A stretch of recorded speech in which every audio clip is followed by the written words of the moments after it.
시대의 보석 박물관에 가면은 바다 밑에서 채취한 각종 형형색색의 보석들이 다 전시가 되어 있다고 합니다. 그런데 그 보석 중에 바다 깊은 심연에서 건져 올린 보석일수록 더 찬란하고 더 강렬한 빛을 발한다는 거예요. 수심이 깊은 데서 건져낼수록 더 아름답고 더 영롱한 빛을 낸다는 거예요. 바다 깊은 속에로 들어가면 들어갈수록 이 빛을 받는 양이 줄어드니까 그럴수록 그 보석들이 더 광채가 더해지면서 이런 것들이 더 비싸다는 거예요. 참 아이러니하지요. 빛을 덜 받고 어둠에 들어가는 그 보석일수록 나중에는 찬란한 보석이 된다는 거예요.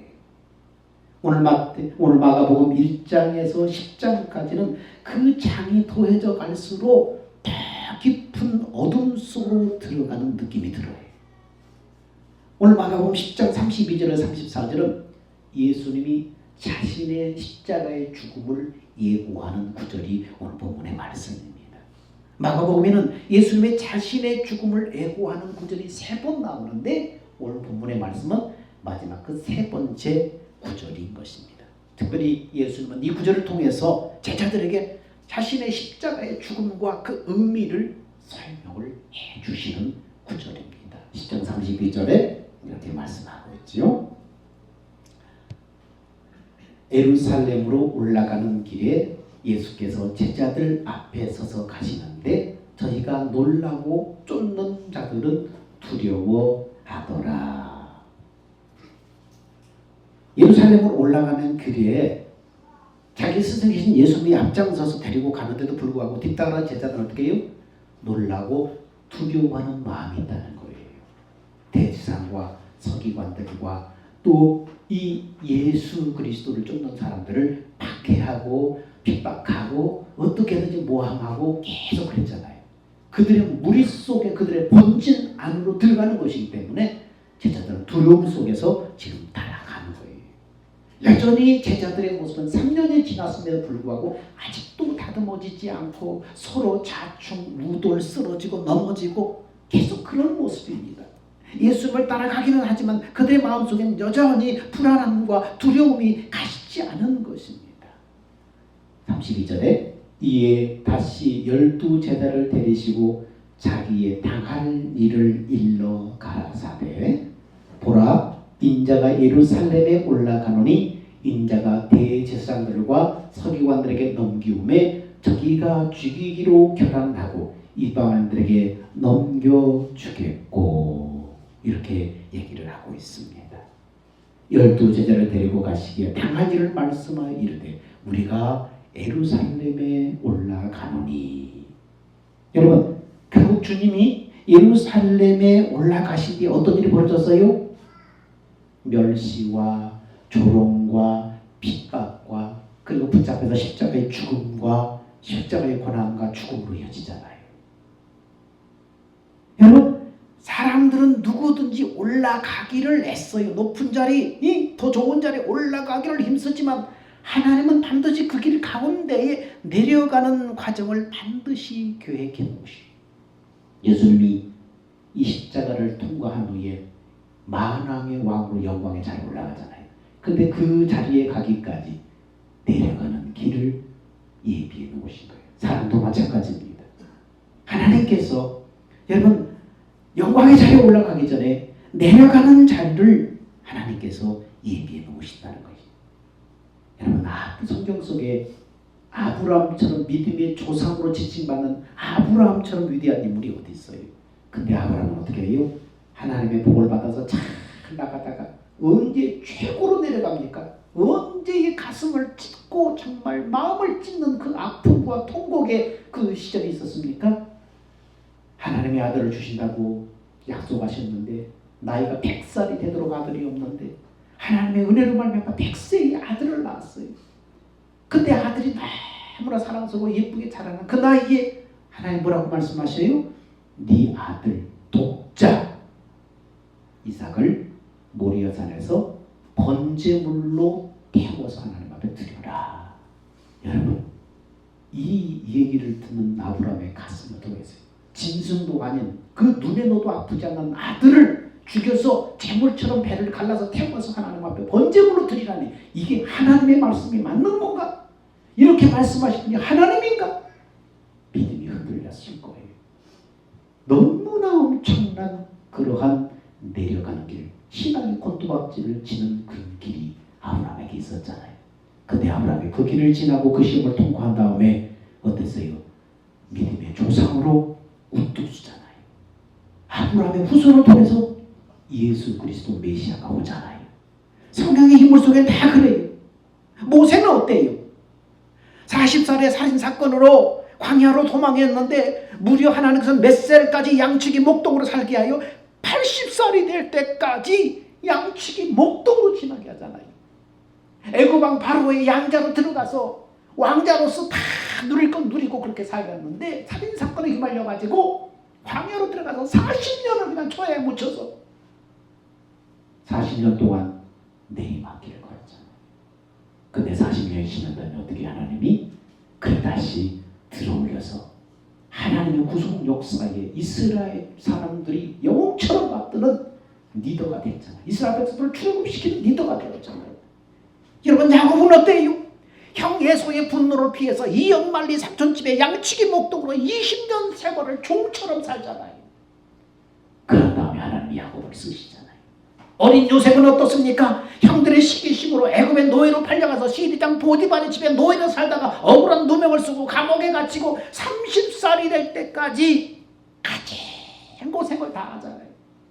내리막길이었어. 영광이 주어지기 전에 하나님은 반드시 내리막길을 걷게 하시. 그래서 그 내리막길 가운데 하나님이 다시 한번 글을 들어 쓰시는 거예요. 이렇게 성경의 수많은 인물들은 그 과정을 다 거둬서요. 내려가는 과정이 없으면 올라갈 수 없습니다. 예루살렘으로 가는 길의 역설이 바로 이거예요. 십자가가 있었기 때문에 만왕의 왕으로 등극하는 영광이 있었던 것입니다. 그래서 no cross, no crown 그렇잖아요. 십자가 없이는 영광도 없다. 당시 예루살렘은 서슬이 시퍼런 로마 군대가 장악하고 있었어요. 이스라엘 백성들은 거기에 지배를 받고 있었어요. 그리고 자신들도 잘 지키지 않는 수백 가지 율법 조항으로 백성들을 올가매는 위선적인 종교 지도자들이 판을 치던 그런 시대였습니다. 그런 시대 가운데 이스라엘 백성들은 고통을 당했고, 그리고 죄악으로 마음이 무뎌질 대로 무뎌졌습니다. 그러나 예루살렘은 원래 그런 도시가 아니었어요. 여러분, 영광스럽고 위엄이 있고 품위가 있는 그런 넘치는 곳이어서, 근데 수백 년 세월을 거치면서 이렇게 부패한 도시가 돼버린 거예요. 근데 주님은 왜 이런 예루살렘을 향해서 올라가신 걸까요? 마가복음 10장 45절에 이렇게 기록하고 있습니다. 같이 한번 볼까요? 시작. 인자에 온 것은 섬김을 받으려 함이 아니라 도리어 섬기려 하고 자기 목숨을 많은 사람의 대속물로 주려 함이니라. 주님은 힘과 권세로 압제하는 세상의 방식으로 세상과 싸우지 않았어요. 그런 방식으로 승리를 쟁취하려고 하지 않았어요. 주님은 세상에 어떤 누구도 흉내낼 수 없는 방식으로 지금 세상을 정복하려고 하는 거예요. 그것이 뭡니까? 섬김이라는 방법이. 세상의 방법은 어떻게 해요? 힘으로 누르잖아요. 권력으로 누르잖아요. 강압하잖아요. 근데 주님은 그런 방식을 쓰지 않았다는 거예요. 주님의 세상을 어떻게 정복하는가? 섬김이라는 방법이에요. 그것이 예루살렘을 참되게 정복하는 예수님의 방법이에요. 하나님의 아들의 방법이에요. 하나님의 방법이에요. 여러분, 영광을 쓰기, 영광의 멜로관을 쓰기 위해서 십자가를 지는 것, 살기 위해서 죽는 것, 이것이 예수님의 방법이에요. 이것이 기독교 복음에 갖는 역설이에요. 하나님은 늘 이런 방법으로 인류의 역사를 운영해 오셨어요. 세상과 반대되는 방법을 쓰잖아요. 세상은 힘과 권세와 폭력으로 사람들을 억압하고 정복하고 지배하지만 하나님의 방법은 뭐예요? 섬기고 낮아지고 죽어지고 손해보고. 여러분 그런 점에서 한국교회가 반성할 것이 있습니다. 자꾸 부흥이라는 명목하에 세상의 방식을 자꾸 흉내내는 거예요. 크기 싸움에 매달리다 보니까 정작은 뭐예요?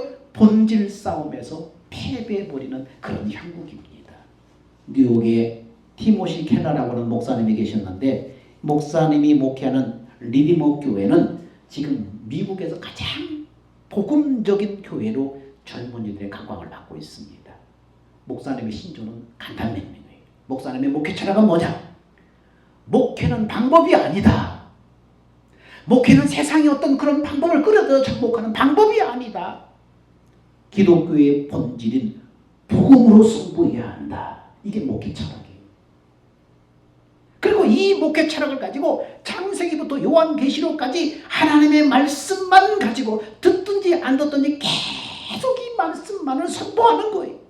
처음에는 사람들이 식상하다 어쩌다 다 떠나지만은 굽히지 않고 계속해서 말씀만 가지고 계속 침공을 해요. 그래서 수년이 흐른 뒤에 지금 리디머 교회는 새로운 복음의 동력을 일으키는 그런 교회로 각광을 받고 있습니다. 여러분 다시 말씀으로 돌아갑니다. 오늘 제자들의 모습을 보십시오. 예수님의 지금 십자가의 죽음을 앞두고 걸어가시는데 제자들은 어떤 생각을 하고 있습니까? 예수님이 십자가를 죽는 그 본질의 현장으로 그 안으로 속을 쏘고 들어가는데 제자들 지금 어떻게 하고 있는가? 10장 34절부터 같이 읽어봅시다. 시작. 보라 우리가 예루살렘으로 올라가노니 인자가 대제사장들과 서기관들에게 넘기우매 자기가 죽이기로 결단하고 이방인들에게 넘겨주겠고 그들은 능욕하며 침뱉으며 채찍질하고 죽을 것이니 저는 3일 만에 다시 살아나야 하리라 하시니. 자 35절 시작. 35절 시작. 세베대의 아들 야고보와 요한이 주께 나와 여짜오되 선생님이여 무엇인지 우리의 구하는 바를 우리에게 하여 주시기를 원하옵나이다. 지금 예수님 뭔 얘기했어요? 복음의 정수인 십자가 사건을 얘기했잖아요. 본인이 예수님이 저들에게 붙잡혀서 능욕당하고 침뱉임당하고 십자가에 죽일 것이라고 얘기하는데 그럼에도 불구하고 제자들은 지금 어디에 관심이 있어요? 자리에 관심이 있는 거예요. 자리. 누가 높은 자리에 올라갈까? 예수님이 정권을 잡으면 어떻게 한 자리 해볼까? 지금 예수님이 십자가 죽음을 얘기하는데 세배들 야고보와 요한은 지금 다른 얘기를 하고 있잖아요. 여러분 얼마나 기가 막혀요? 예를 들어서 부모님이 암에 걸려서 마지막 유언을 하고 있는데 그 중에 하나가 아버지 그럼 재산 어떻게 하실 거예요? 그런 거 똑같은 거예요. 지금 마지막 유언하는 그 앞에서 아버지 그런데 아버지 이 재산 집은 어떻게 하고 농지는 어떻게 하고 저 땅은 선산 어떻게 누구 줄 거예요? 이거 물어보는 거와 똑같은 거예요. 예수님이 십자가 죽음을 얘기하는데 선생님 우리의 구하는 바를 이루어주시기를 원합니다 하면서 뭘 구해요? 36절에 봅시다. 시작. 이르시되 너에게 무엇을 하여 주시기를 원하느냐 여짜오되 주의 영광 중에서 우리를 하나는 주의 우편에 하나는 좌편에 앉게 하여 주옵소서. 예수께서 가라사대 너희 구하는 것을 너희가 알지 못하는도다. 너희가 나의 마시는 잔을 마시면 나의 받는 세를 받을 수 있느냐.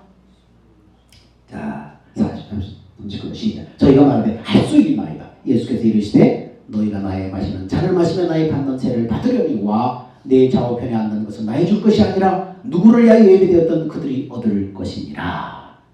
예수님이 십자가 죽음을 얘기하는데 예수님이 정권 잡으면은 그 좌편 우편에 좌의정 우의정 자리에 우리 함께 해주세요 얘기하고 있는 거예요. 여러분 야고보와 요한 이들의 청탁은 하나는 오른편에 하나는 왼편에 해달라고 하는 이 말은 다른 복음서에는 누가 청탁한 거예요? 다른 복음서에는 누가 얘기하기 더 자세히 기록되어 있어요? 야고보와 요한의 엄마가 와서 예수님에게 청탁한 내용이에요.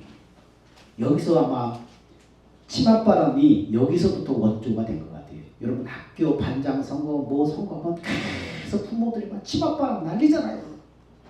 여기서부터 시작된 거예요. 야고보와 요한의 어머니가 청탁한 거를 여기는 간략하게 줄여서 요약해서 이렇게 말한 것입니다.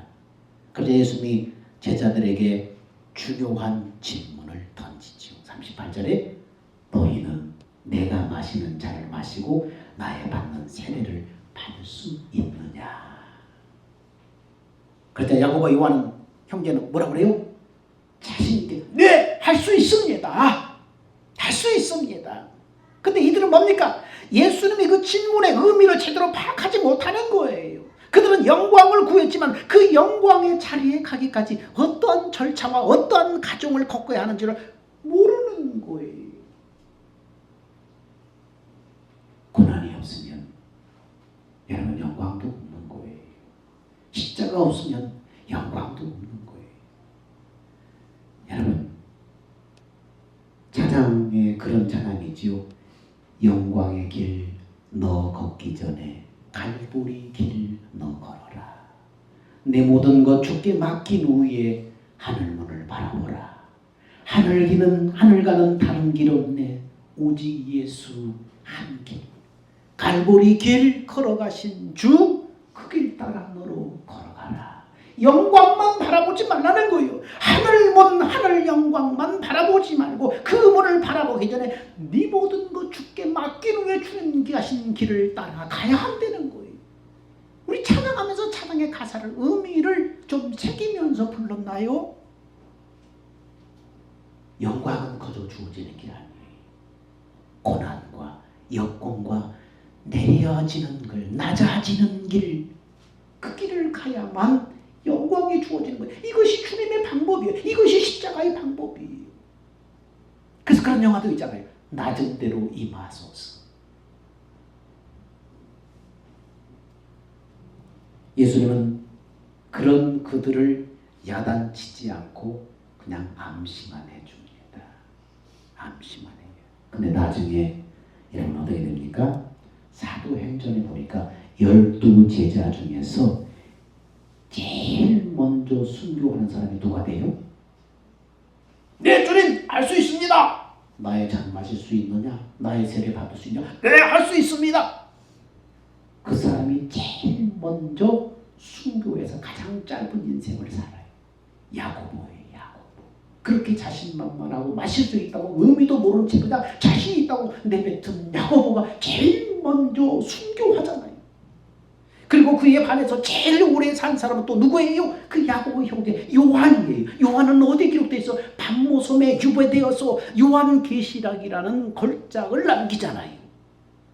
두 사람은 각각 다른 인생을 살았지만 주님의 질문에 네 주님 할 수 있습니다. 나의 잔을 마실 수 있느냐? 네 할 수 있습니다. 대답했던 대로 결국 주님이 걸으셨던 십자가의 길을 걸었고 주님이 마시는 죽음의 잔을 이들은 마셨던 것입니다. 여러분 참 무섭지요?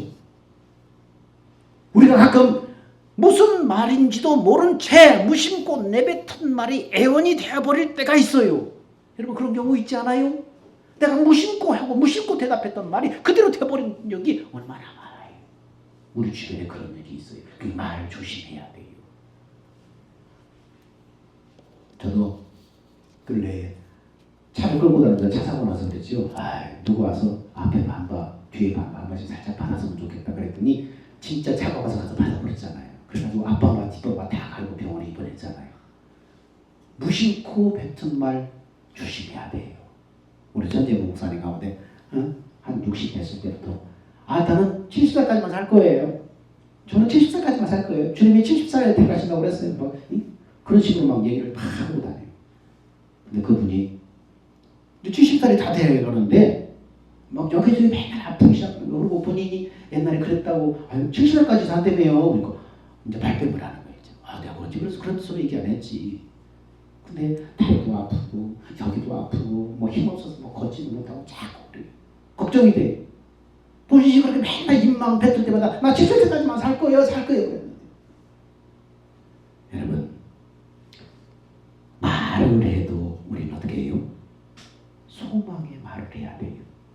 믿음의 말을 해야 돼요. 여러분 사랑의 말을 자꾸 해야 돼요. 무심코 뱉는 말을 해도 부정적인 말, 비관적인 말 그런 것은 여러분 생각에 들어오지도 못하게 떨쳐버려야 돼요. 우리 말이 우리 속담에 말이 씨가 된다는 말이 이게 성경적이에요.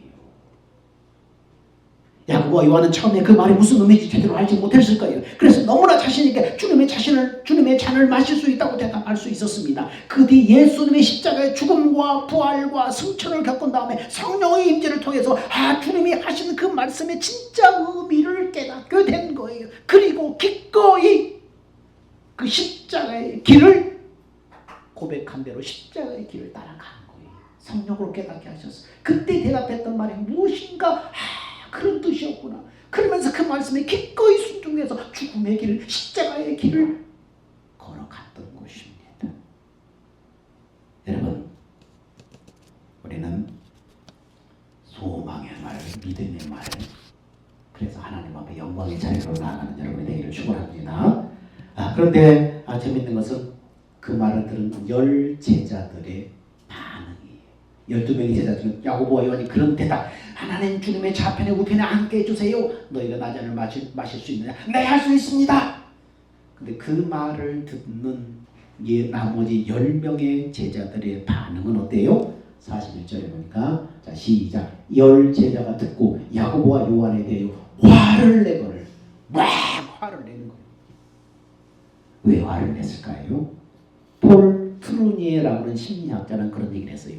어떤 일에 분노한다는 것은 곧 자신의 내면에 숨겨진 똑같은 마음이 있다는 증거다. 뭔가를 화를 낸다는 것은 그 사람에게도 숨겨진 똑같은 마음이 있다는 거예요. 그러니까 자기도 그런 마음을 가지고 있는데 이 사람이 먼저 얘기하니까 시기 질투해서 화를 내는 거예요.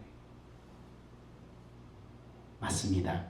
그래서 어떤 문제에 대해서 유독 화를 내거나 분노가 치솟는다면 내 안에도 그런 마음이 있는지를 점검해야 돼요. 숨겨진 그런 마음이 있는지를. 유난히 화가 날 때, 유난히 막 화가 솟을 때 나도 내 마음속에 숨겨진 그 마음이 있는가? 왜냐하면 분노를 유발한 그 행동을 자신도 모르게 똑같이 반복할 가능성이 크기 때문입니다. 야고보 요한의 대화를 듣고 10명의 제자들이 화를 낸 이유도 그들의 마음속에 동일한 마음이 있었기 때문이요. 내가 한 자리 해야지. 내가 예수님의 뭔가를 잡으면, 권력을 잡으면 나도 한 자리 해야지. 근데 저 사람이 저놈이 먼저 하네. 화가 난 거예요. 여러분, 무엇이 나를 화나게 하는지 내 마음을 점검하고 경계하는 교훈으로 삼아야 됩니다. 화를 날 때, 분노가 치솟을 때 이성을 잃어버리지 말고 내 마음에도 숨겨진 저런 것이 있었나 하면서 경계로 삼아야 하는 것입니다. 자, 그러자 예수님이 이렇게 말씀합니다. 시작. 예수께서 불러다가 이르시되 이방인의 집권자들이 그들을 임의로 주관하고 그 고관들이 그들에게 권세를 부린 줄 너희가 알거니와. 이것이 뭐예요? 세상 방식이에요. 이것이 세상 돌아가는 방식이에요. 힘으로 누르고, 자리로 누르고, 권력으로 누르고, 통치하고, 부림먹고, 옥죄고, 이것이 세상 방식이에요. 그런데 주님은 종교의 본산지, 정치의 핵심지인 예루살렘으로 올라가시면서 그 방법을 취하지 않으셨어요. 위선의 도시를 정복하러 가시면서 도리어 예수님은 십자가 위에 자신의 몸을 제물로 내어주는 방법을 택하신 거예요. 정복하는 것이 아니라 자신을 내어주는 방법으로 그렇게 택하신 거예요. 힘으로, 권력으로, 강압으로 정복하고 지배하는 것이 아니라, 뺏는 것이 아니라 섬김으로, 낮아짐으로, 자신을 희생함으로 이 방법을 택하신 거예요. 그래서 그 선언이 바로 결정적인 선언이 뭡니까? 45절이지요. 인자가 온 것은 섬김을 받으려 함이 아니라 도리어 섬기려 하고 자기 목숨을 많은 사람의 대속물로 주려 함이니라. 어둠의 도시 한복판에서 주님은 선포합니다. 나는 섬기러 왔다. 나는 섬기기 위해서 세상에 왔다. 교회는 세상의 방식을 흉내내면 안 되는 거예요. 오히려 세상에 흉내낼 수 없는 방식을 택해야 되는 거예요. 주님의 몸인 교회는 세상의 방식을 따라가서는 안 돼요.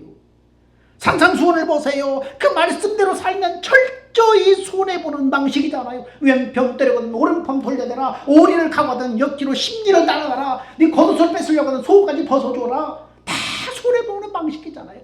그게 뭐예요? 하나님의 방법이. 그게 진정한 내려가지만은 영광을 향해 나가는 길이에요. 세상의 방법이야. 주님의 방법이에요. 주님이 걸으신 방법. 하나님의 미랄이 땅에 떨어져 죽지 않으면 많은 열매를 맺을 수 없다는 것이 주님의 방식이에요. 예수 영접한 사람은 주님과 함께 내가 옛사람이 죽었어요. 그리고 하나님의 생명으로 다시 예수와 함께 부활했어요. 부활 생명으로 예수님이 승천하셔서 내 안에 오셨어요. 내 영혼을 성전 삼아 내주하시면서 주님과 내가 한 영으로 연합되어 있어. 예수님과 내가 거듭난 하나님의 생명으로 거듭난 내가 이전의 내가 아니라 이전에는 완전히 죽어서 장사 지내고 새로운 생명, 하나님의 생명으로 태어나서 예수님이 그 생명을 가지고 내 안으로 오셨어요. 내 영혼을 성전 삼아 예수님이 한 영으로 내 안에 계셔요. 예수와 내가 한 영으로 결합되어 있어요. 예수 믿는 사람은 새로운 생명으로 다시 태어난 거예요. 옛날 사람이 아니에요. 죄인된 옛사람은 이미 십자가에 끝나버렸어요. 이미 죄가 없는 거룩한 상태가 되었어요. 예수 믿는 사람은 이미 거룩한 자예요. 하나님 뭐라고 그래요? 내가 거룩하니 너희도 거룩해라. 왜? 하나님의 생명으로 내가 태어났기 때문에 하나님이 거룩하니까 너도 거룩하라는 거예요. 이미 신부는 하나님의 생명으로 태어났어요. 하나님의 생명, 왕족으로 태어났단 말이에요. 근데 신분이 바뀌었다는 것은 그 신분답게 산다는 거하고 틀린 거잖아요. 우리 모습이 온전하지 못하지만, 우리 모습이 불완전하지만, 시간만 때만 되면 어떤 기회만 되면 쓰러지고 넘어지고 시험 들지만 그거 보고 내 신분을 의심하지 말라는 거예요. 나는 거룩한 사람이다. 나는 의로운 사람이다. 나는 하나님의 생명으로 태어난 하나님의 왕족, 하나님의 가족의 신분, 새로운 생명을 가진 의로운 사람이다. 이거 의심하지 말라는 거예요. 신분과 그 신분답게 사는 거하고 틀린 거예요. 이제는 신분답게 자꾸만 살도록 해야 되는데 내 모습을 보면서 여러분이 하나님의 생명으로 하나님의 자녀로 하는 것을 의심하지 말라는 거예요. 나는 거룩한 사람이다. 나는 의로운 사람이다. 이거 의심하지 말라는 거예요. 그렇게 새 생명으로 태어나서 하나님의 생명으로 주님과 하나 연합되어서 주님과 내가 한 영으로 주님이 나를 성전 삼아 내 안에 계시다.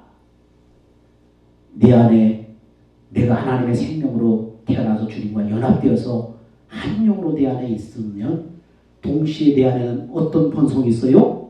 나는 어떤 본성을 가지고 있어요? 하나님의 본성을 가지고 있는 거예요. 여러분 의심하지 말아야 돼요.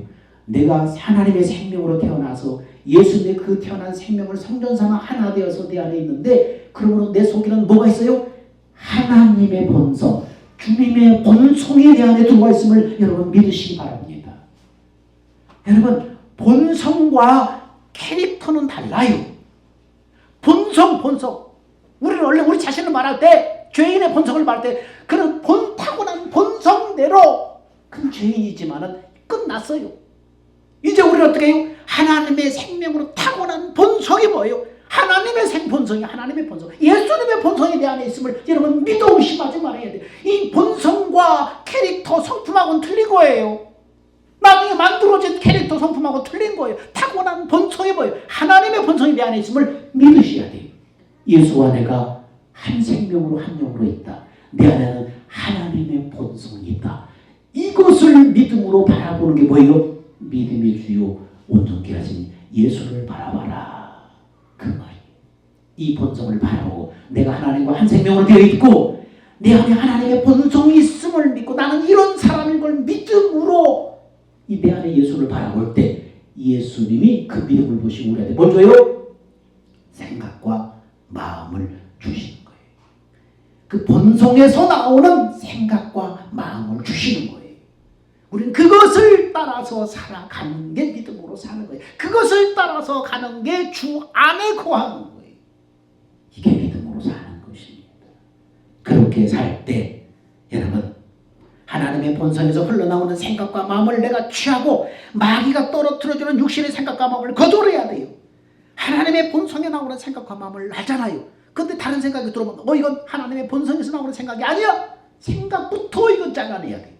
생각이 들어와서 자리를 틀기 전에 잘라내야 돼. 이 생각을 취하고 이 생각을 쫓아가버리면 죽은 옛 본성의 영향력을 발휘해버리기 시작합니다. 힘을 발휘해버리기 시작하는 거예요. 하나님의 본성에서 흘러나오는 생각과 마음이 주님이 걸어가신 십자가의 길, 영광의 길, 승리의 길을 가게 만드는 것입니다. 낮아지게 만드는 것. 세상의 방식을 취하지 않고 주님이 걸어가신, 주님이 올라가신 예루살렘 그 길, 그 십자가의 길 갈 수 있는 힘이 뭐예요? 내가 예수와 한 영이고 내 안에 하나님의 본성이 있고 이것을 바라볼 때 하나님이 주시는 생각과 마음, 이것이 바로 예루살렘으로 올라가는 길, 십자가로 나아가는 길. 나중에는 십자가를 거치면 뭐가 와요? 하나님의 영광의 길이 있는 거예요. 우리 찬양 하나 드려보면 복음성가 중에 그런 찬양이 있죠. 영광의 길 너 걷기 전에 갈보리 길 너 걸어라. 이 찬양 한번 우리 한번 해볼까요?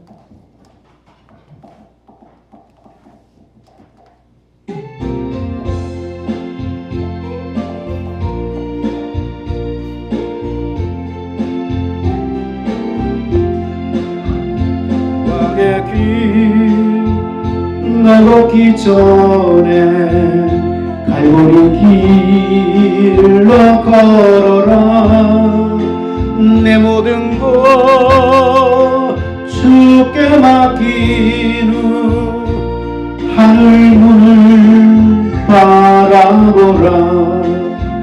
길에 매는 영혼을 위해 십자가의 길이 있네.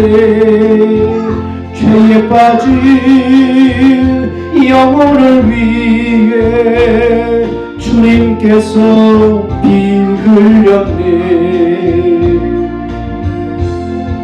하늘 가는 다른 길 없네. 오직 예수 오직 한 길, 영광의 길 너 걷기 전에 갈보리 길 너 걸어라. 고난의 길 앞서가신 주 하시관에 머리 찔렸네. 그 십자가 날마다 보면 내 모든 죄 다 씻겼네. 영광의 길 너 걷기 전에 갈보리 길 너 걸어라. 내 모든 것 주께 맡기는 하늘 문을 바라보라. 길에 매는 영혼을 위해 십자가의 길이 있네. 죄에 빠진 영혼을 위해 주님께서 피 흘렸네. 하늘 가는 다른 길 없네. 오직 예수 오직 한 길, 영광의 길 너 걷기 전에 갈보리 길 너 걸어라. 고난의 길 앞서가신 주 가시관에 머리 찔렸네. 그 십자가 날마다 보내 내 모든 죄 다 씻겼네.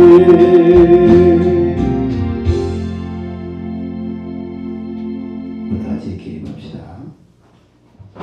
축복합니다. 이제는 우리 주 예수 그리스도의 은혜와 하나님의 사랑하심과 성령의 내주하시고 교통하시고 인도하시고 주님이 가셨던 예루살렘의 길, 십자가의 길, 주님이 싸우셨던 방법입니다. 그 방법을 따라서 십자가의 길, 섬기는 길, 낮아지는 길, 손해보는 길, 그러나 그 끝에는 영광이 있음을 믿고 이 길을 걸어가기를 원하는 사랑하는 성도들의 믿음과 신앙 위에 이제부터 영원 무궁토록 함께 있을지어다.